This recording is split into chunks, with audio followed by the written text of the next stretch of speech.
Radio Raheem here with Danny Jacobs once again, showing up as Daniel. Thank you. Stellar wear there, sir. Thank you. I'm glad that tonight was a success, I think, not just for you personally, but it was a successful card. Yeah. People seem to get their money's worth and were entertained. One thing I saw, though, was you seem to be pressing for the knockout, which is not something I'm accustomed to seeing from you. Can you talk to me about knowing what was at stake tonight, knowing this was like the maiden voyage for Matchroom and all that? How much did that play into your performance tonight? And do you think that that was undue pressure or a positive pressure? I don't think it was any pressure. I think me hurting him early on was kind of a gift and a curse, and that drove the reason for me wanting to really hurt the guy. But him avoiding those punches and grabbing and holding made it very, very hard for me, and I think that's what kind of made me overextend a little bit much opposed to putting my combinations together.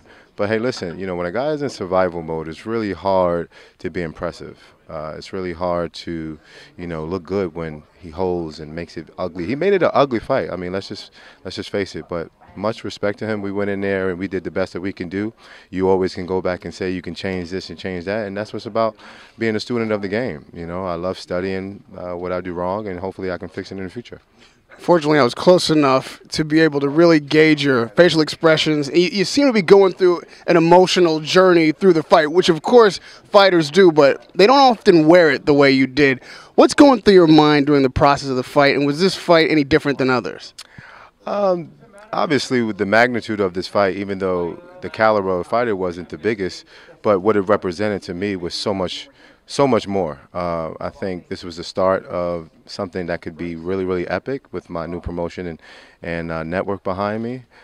And I don't really think it added pressure, but you have to understand, like I said before, when a guy is in there and he's in survival mode, it's really, really hard to, you know, stop a guy or look impressive when he has the grappling techniques. And you know, he kept going to his side, but it's all about the experience for me, and I'm glad I won 12 solid rounds, and I believe I won every one, and I go back to the drawing boards to see what I can do better.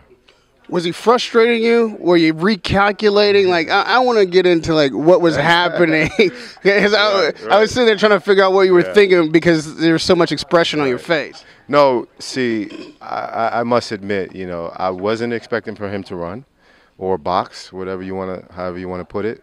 I was expecting for him to stay in the middle of the ring like he said he was. You know, this whole build-up that I had a suspect chin and this whole build-up that I run in fights really got in the back of my head, and I wanted to see what he was about. I wanted to see if all that talk was real and it was just a bluff. So it showed. My frustration showed, but I have a great corner. They told me to relax just a little bit more and put my combinations together. And I think in the second portion of the fight, that's when I started to let my punches go. And once he started to hold a little bit more, I kind of pushed him off me and go to the body. So, you know, we tried our best. But with a guy, like I said, when a guy's in survival mode, it's kind of hard to really look sharp and successfully dominant. The middleweight division is full of big punchers at the top. Yeah. Were you surprised that you weren't able to put him down twice, certainly not knock him out? And did he have was it his chin that kept him in the fight, or was there something that you need to recalculate or recalibrate when it comes to your power? I don't think it's a power issue. I think it's a matter of landing the right shots. And I think, you know, I have to gain more experience when a guy is in survival mode to learn how to get him out of there. But he had a very awkward style. He's not the traditional type of fighter. He's a good fighter, but like I said, when he was in survival mode, he did a lot of things that were kind of awkward. And the holding and the grappling and the hitting behind the head was very, very frustrating. I'm just glad that I came out unscathed, and I'm hurt and I'm in good health, and vice versa. I'm glad he's in good health, and we can just go on and continue our careers. You know, there's at least 3 fighters out there that I'm sure are at the top of your list. 2 belt holders, obviously Triple G and Saunders, and then Canelo, because he's always in the conversation. Yeah. What do you think next would make the most sense for you? Like, which fight continues you on this path that you want to go on and get you in line to maybe challenge Triple G again? Well, it's really not one particular fight. It's just greatness, and that's what I'm chasing. I'm chasing to be the best fighter that I can possibly be. And whoever it is that I'm stepping inside the ring with, I just have to look impressive and be good.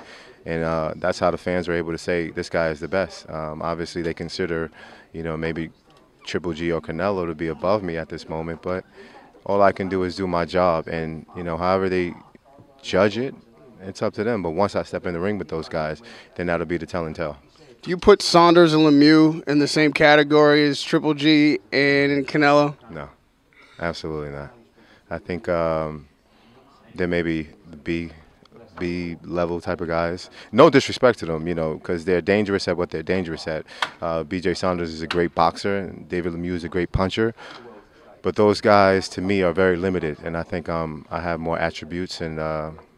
Between my power, between my skills, and my variation of different things that I can do inside the ring, I think I'm I'm a little notch above those guys. With Matchroom behind you now, HBO behind you now, obviously that fight, Saunders Lemieux, takes place on HBO. Are you demanding that fight? Is that a fight that you feel like you can get made? I'm demanding every fight, but obviously that's the one that makes the most sense because they're fighting right now. And when we go up there to Montreal and watch to see who the winner is, we're going to call them out because, when I did call out David Lemieux and I did call out B.J. Saunders, they had future plans. They said, not right now, I have bigger things to do. And obviously this makes sense for them. So take care of your business, do what you have to do, but I'm right here next. And if you avoid me now, then we know you're just scared. So you're going to be ringside in Montreal? Yeah, absolutely. Yeah. Lastly, at least about other fighters, if this Triple G Canelo fight does happen, two parts. Do you think it's necessary?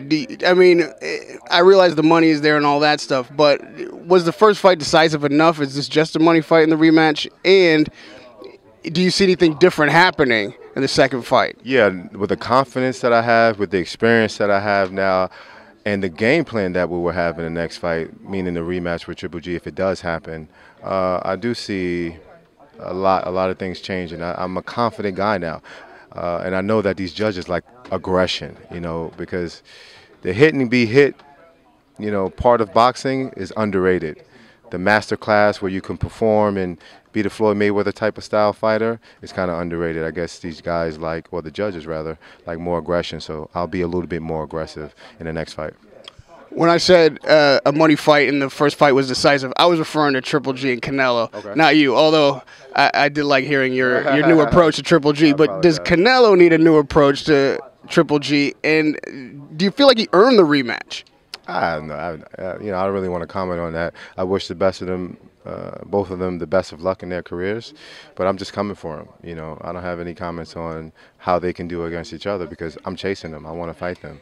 And like I said, much respect to them. But sooner or later they're going to have to end up fighting Daniel Jacobs if I continue to climb that ladder of success. Are you taking your sabbatical now in the UK? Am I talk to you next with a little bit of a British accent? Oh man, shout out to the UK fans, man. They're awesome fans, and through social media, they was able to reach out to me and show me so much love and support. Eddie Hearns has done a tremendous job with promoting me, not just in America, but in the UK. So it's just going to continue to grow. My brand is going to continue to grow, and hopefully these guys recognize me to be a real force this time. Radio Raheem with Danny Jacobs. Victoria is here at Nassau Coliseum. Great to watch you perform. Can't wait to see you in the ring again. Wonderful show. Radio Raheem with Danny Jacobs.